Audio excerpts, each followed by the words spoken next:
Sound off for Chesterfield. Chesterfield, the first and only cigarette in America to give you premium quality in both regular and king size, brings you Dragnet.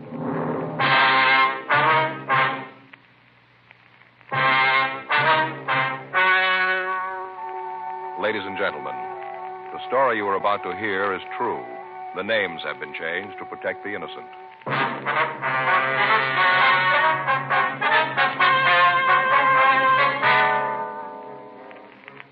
You're a detective sergeant. You're assigned to homicide detail. A young woman tells you that her mother has disappeared. There's no trace of her whereabouts. Foul play is suspected. Your job, investigate. First, we read you the 6-month report, then the 8-month report. Now, here is 10 full months of scientific evidence on smoking Chesterfield. A medical specialist is making regular bi-monthly examinations of a group of people from various walks of life. 45% of this group have smoked Chesterfields for an average of over 10 years.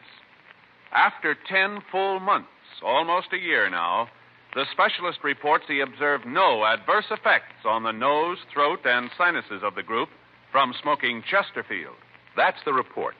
And Chesterfield is the first and only cigarette with premium quality throughout, in both regular and king size. Fine tobaccos, the world's best. Costly moistening agents to keep them always tasty, always fresh. And the finest cigarette paper money can buy. Yes, everything that goes into your Chesterfield makes it the premium quality cigarette. And it's the only cigarette that gives you this scientific evidence of real smoking pleasure. Try much milder Chesterfield today. They're best for you.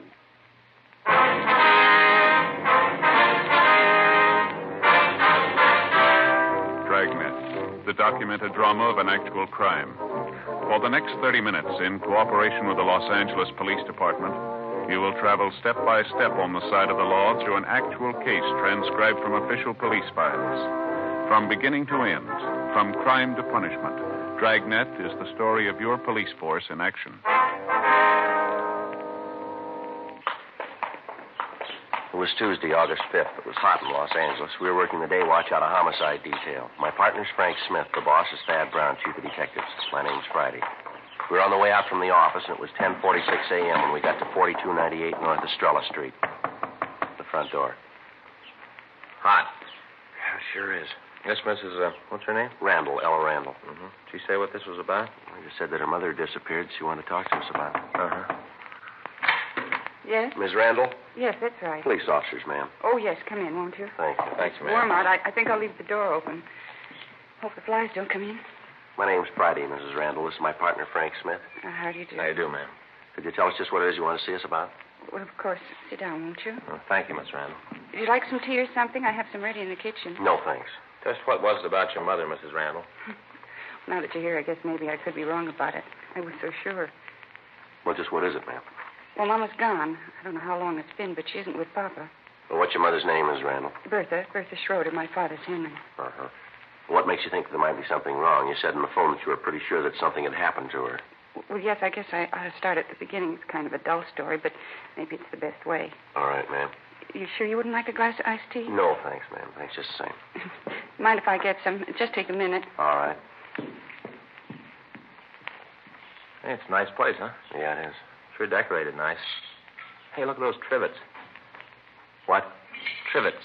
Those little things over the fireplace, those brass Oh, trivets. yeah. Faye's been wanting some of those.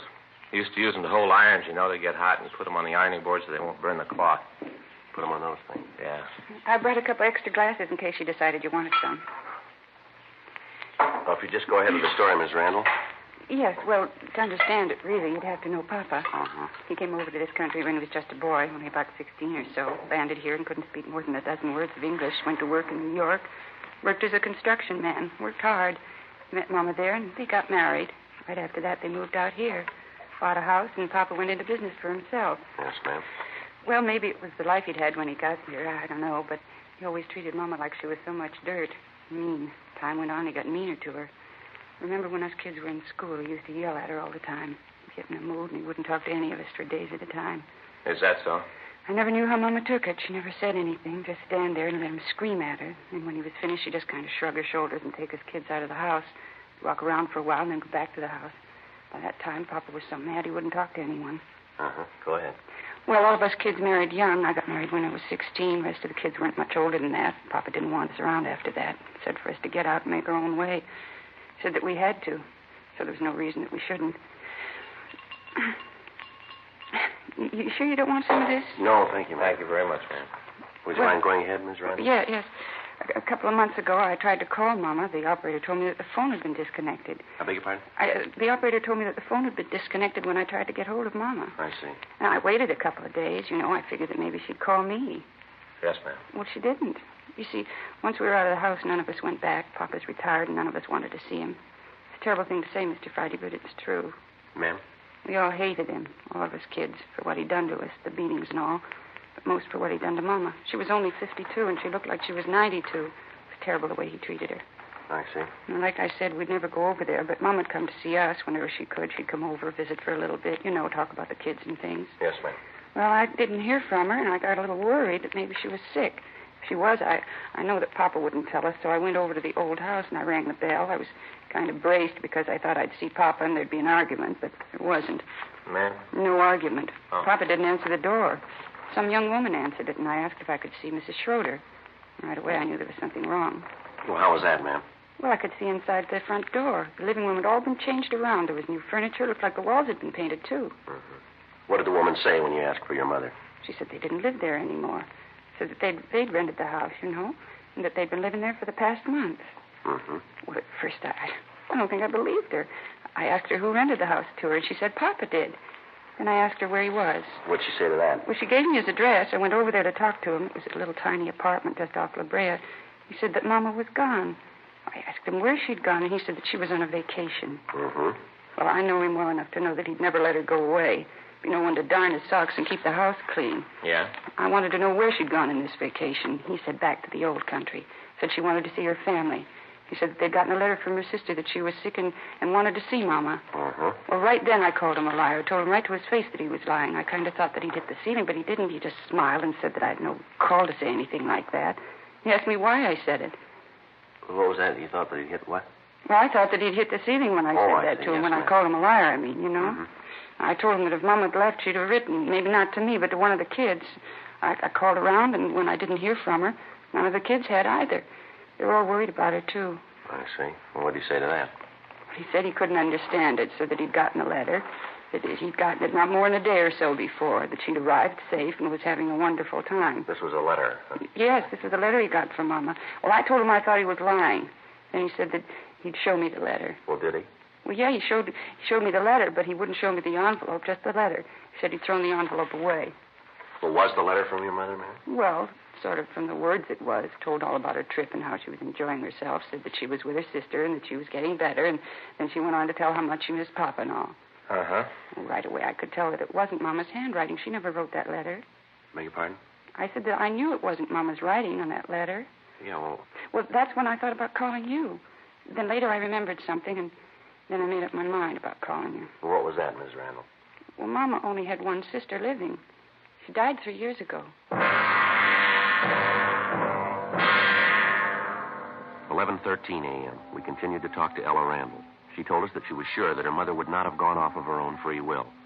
She said that when she last saw Mrs. Schroeder, she appeared to be in good health and in good spirits. We got the names and addresses of the other children in the Schroeder family. We also got the address of the Schroeder relatives in Europe. Ellen Randall told us that we could find her father at the apartment, and she gave us the address. 12:15 p.m. Frank and I drove over to see him. This is ridiculous, utterly ridiculous. Well, maybe so, sir, but we'd like to see the letter that came from your wife. We could. Officer, I'd like very much to show it to you. Really, I would, but I can't. Why not, sir?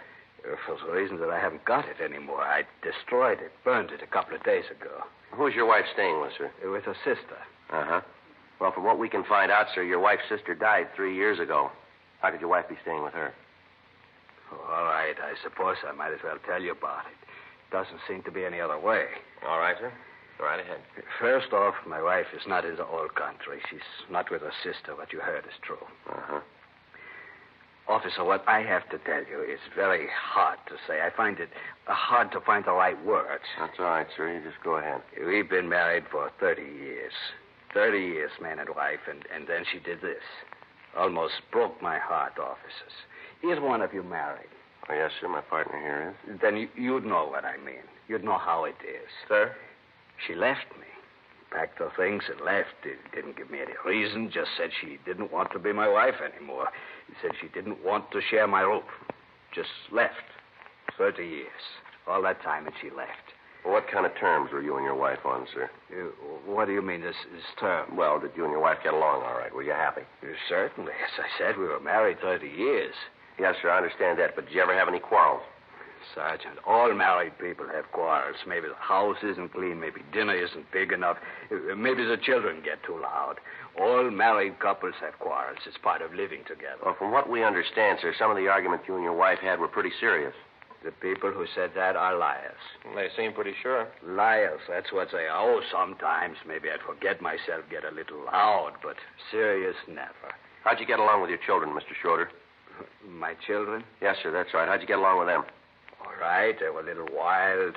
All the children over here are like that, wild. They don't respect their elders, but I got along good.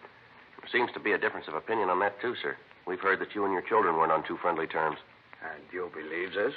You think that this is true? Mr. Friday, Mr. Smith, these were my own flesh and blood. I loved them, still do. Maybe that sounds hard to believe. I can imagine what you've heard. I know.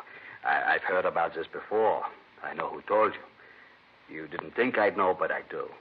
It was Ella, wasn't it? Wasn't it? Who told us isn't important, sir? But it is. You see, this is very hard for me to say. 30 years married, and it is all a mistake. I knew it from the start. She was a shrew, Mr. Friday. I knew it right away, a shrew. Sir? My wife, Bertha, almost from the day we were married, she was a nag.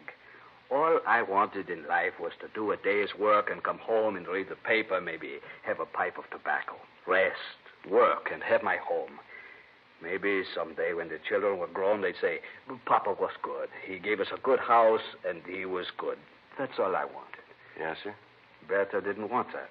Always wanted more. For the children, she said. When I wouldn't kill myself at work, she'd get angry, talk loud to me. All I wanted was peace. When the children came along, she taught them just like her. How do you mean, sir? Told them what a mean man I was. Turned them against me. My own children. Taught them to hate their father. Their own father. Yes, sir. Well, why didn't you tell your children that your wife left you? No, Mr. Friday, I couldn't do that. This would break their hearts. They might hate me, but I don't want them to hate their mother. I couldn't do that. The Lord would never forgive me for that. Have you heard from your wife at all since she left? Not a word. I made up that letter so the children wouldn't find out. I couldn't have that. Did she take any money with her? Would you know that? Yes, she did. We have a joint account as a bank 2 blocks over. She made a large withdrawal the day she left. Well, Mr. Schroeder, why'd you rent your house?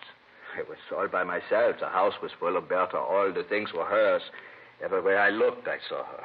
It hurt me, Mr. Smith. I had to get out, so I came here. It's not much, but I can read the paper and I'll send have a pipe of tobacco. It's peaceful. It's all I need. Uh-huh. What'd you do with your wife's personal effects? I don't think I understand, Sergeant. Her clothes, the furniture from the house, things like that. They're in storage. I had some men come out and take all of it away, stored it away. I thought that maybe someday Bertha would come back and we could take up where we left off. Yes, sir. Could you give us the name of the storage company where you left the furniture? Certainly. It's out on Pico. I can give you the address. Is that important? No, sir, not really. Just something we ought to check. Don't you think it might be better if you told your daughter about all this or about what's happened? No, Mr. Smith, it wouldn't prove anything. Nothing at all. Well, that's the way you want it, sir. There's nothing we can do about it. It's better, Mr. Friday, believe me, I know. If they hate me, there's not much I can do about it, but I don't want to bring them any unhappiness. I couldn't do that. Yes, sir. I'm 65 years old, Mr. Friday. I've worked hard all that time, harder than most men. Had 4 children. They're all grown. They have families of their own. All this, and I've got nothing. Nothing but lonely days and empty nights. Yes, sir. It's an awful thing, just awful. Sir? To work all your life and have nothing to show for it.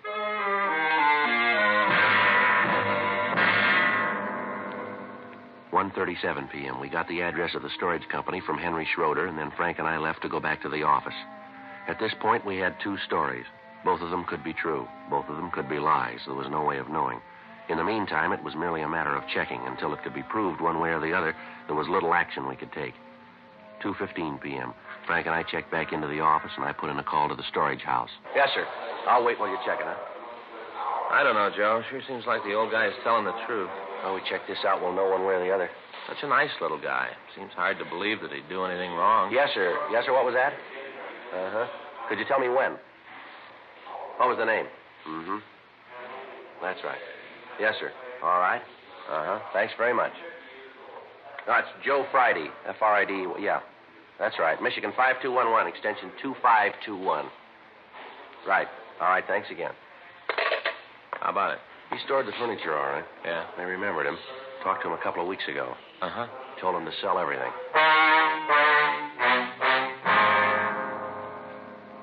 We drove out to the storage house and talked to the owner. He said that Schroeder had called them out to pack the furniture, and then he ordered it stored.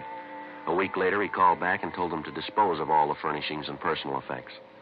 We called Schroeder's bank, and they told us that there'd been no large withdrawals on the date of her disappearance. Also, she'd drawn no checks since. We got in touch with the other children, and they verified their sister's story. They all said that the father was hard to live with and had, on several occasions, struck Mrs. Schroeder.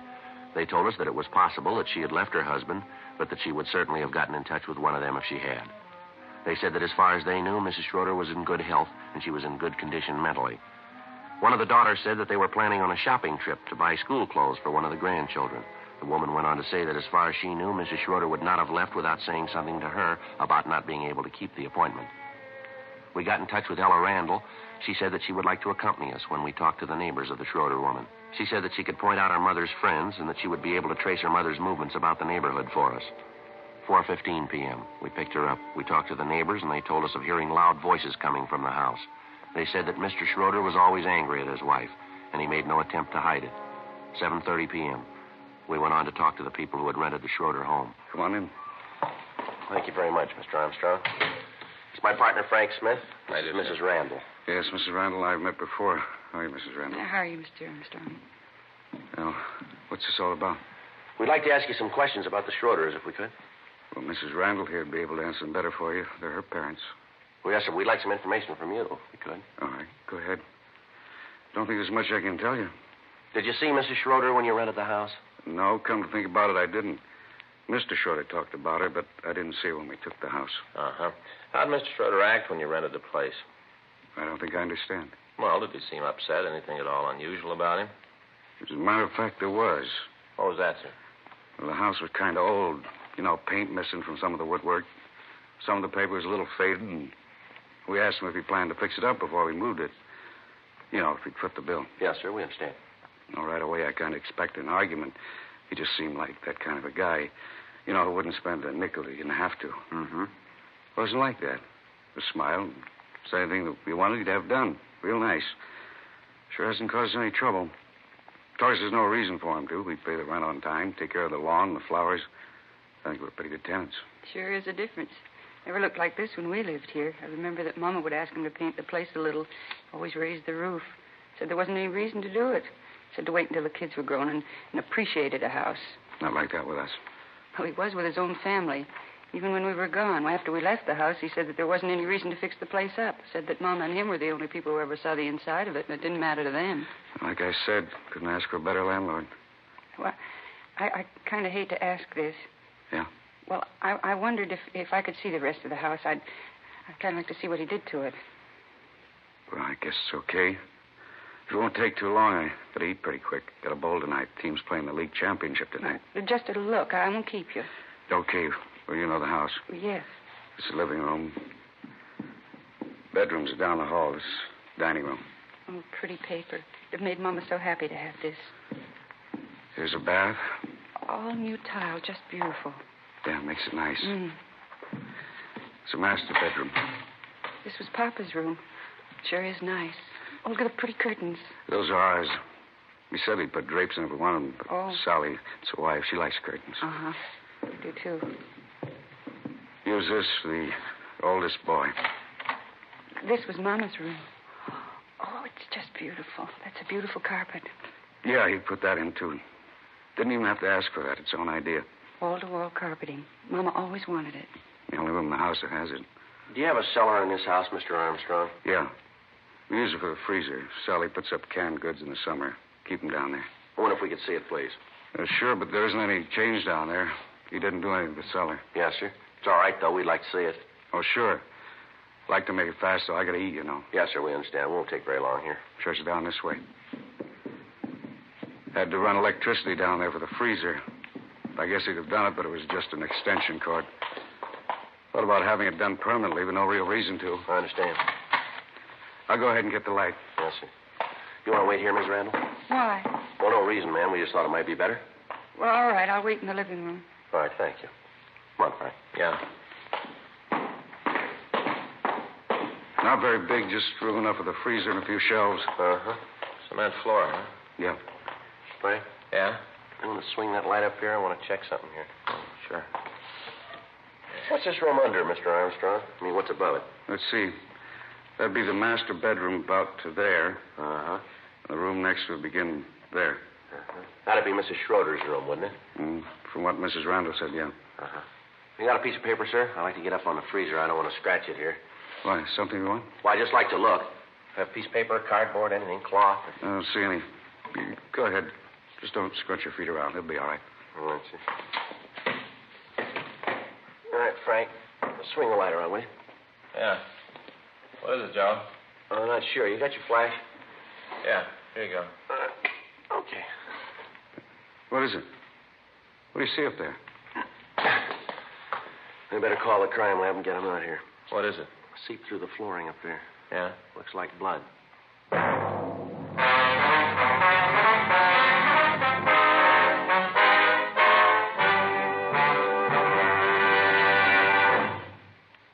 You are listening to Dragnet, the authentic story of your police force in action. All over America, smokers are changing to Chesterfield because Chesterfield is the first and only cigarette with premium quality throughout, in both regular and king size. King size Chesterfield contains tobaccos of better quality and higher price than any other king size cigarette. Well, that's certainly important to every king size smoker.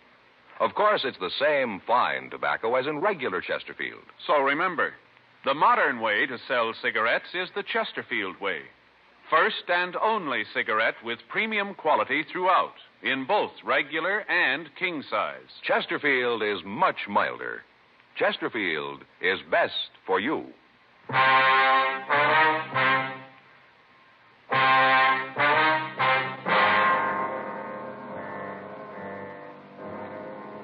8:14 p.m.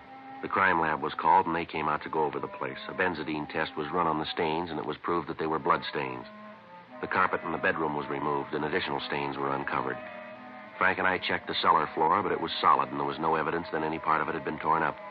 A preliminary check was made of the yard, but we found nothing. The next morning at 7:58 a.m., we called the crime lab. They'd finished their investigation and told us that the stains were made by human blood. 8:10 a.m., Frank and I drove out to the house to continue our investigation. Boy, it's going to be a scorcher. Yeah, it looks that way. Did you check that corner of the yard over there? Yeah, doesn't look like anything's been disturbed. Well, let's talk to the neighbors again. There's got to be an answer someplace. Okay. You know, I'm going to tell Fay to get me some of those shirts with the holes in them. What do you mean, holes in them? You know, like they wear back east. Little bitty holes between the material. That way you don't get so hot. Yeah. Hey, wait a minute, Joe. What? There's something on the grass over there by the rose bed.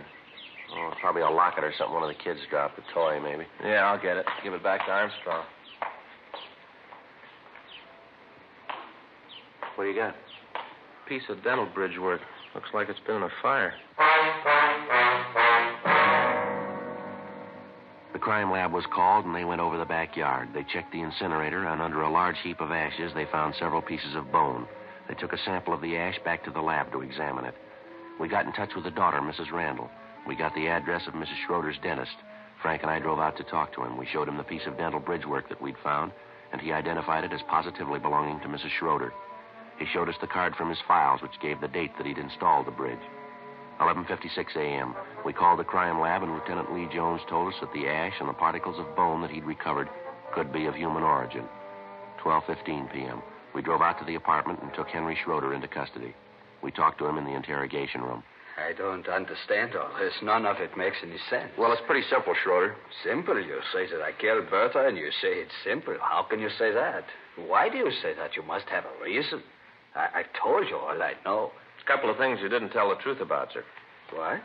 You said that just before your wife left you, she made a large withdrawal from your account, didn't you? That's right. She did. She did take some money. Well, in checking your bank account, we found no record of any such withdrawal. You've got no right to go through my bank account. You've got no right. This is a murder investigation, Schroeder. We've got a right to clear it up. But she did take the money. She did. You've got to believe me. It's a little hard to do, Schroeder.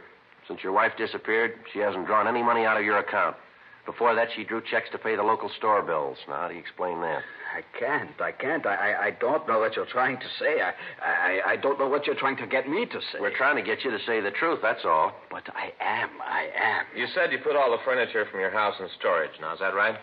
Yes, I said that. Mm-hmm. You said you wanted to keep it in case your wife came back and you two started all over again? Yes, that's the truth. We checked the storage company. They told us you called them and ordered everything sold. Told them to sell it as soon as possible. Now, how do you explain that? You're getting me so confused, I can't think. And we checked the house, the one where you and your wife lived. We found bloodstains, lots of them. They're human blood. I don't know. People who live there now said that you put a carpet over the floor. Only room in the house that has a carpet. They say it was your idea. I can't think. I don't know what you're saying. Well, here's a report here. Take a look at it. It's a list of the things we found in your incinerator. Things that were burned. Now, do you want to read it, or do you want me to read it to you? How about it, Schroeder? Schroeder? I didn't mean it. 30 years. 30 years married. I didn't mean to do it. I came home late. Real late. I'd been drinking. We had words. I hit her. I don't know what happened. I knew what I was doing. I kept hitting her. Then she was dead. I didn't mean to do it. I didn't mean to. She turns the kids against me. Turned everybody against me. 30 years married. She turned everybody against me. I'm afraid you got it wrong, mister. Huh? You did that yourself.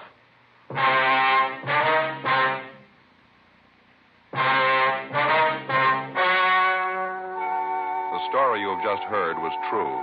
The names were changed to protect the innocent. On December 10th, trial was held in Department 87, Superior Court of the State of California, in and for the County of Los Angeles. In a moment, the results of that trial. Now, here is our star, Jack Webb. Thank you, George Fenneman. Friends, remember this. Chesterfield is the first and only cigarette with premium quality throughout, in both regular and king size.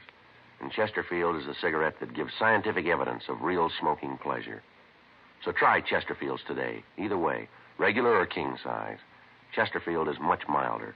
Chesterfield is best for you.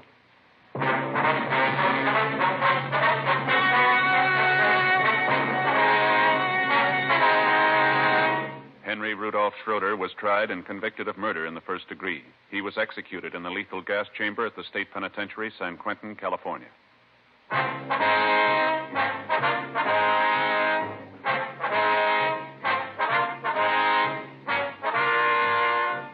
You have just heard Dragnet, a series of authentic cases from official files. Technical advice comes from the Office of Chief of Police W.H. Parker, Los Angeles Police Department. Technical advisors, Captain Jack Donahoe, Sergeant Marty Wynn, Sergeant Vance Brasher. Heard tonight were Ben Alexander, June Whitley, Harry Bartell. Script by John Robinson. Music by Walter Schumann. Hal Gibney speaking. For a million laughs, tune in Chesterfield's Martin and Lewis show Tuesday night on this same NBC station. And sound off for Chesterfield, regular or king size. You'll find premium quality Chesterfields much milder. Chesterfield is best for you. Chesterfield has brought you Dragnet, transcribed from Los Angeles.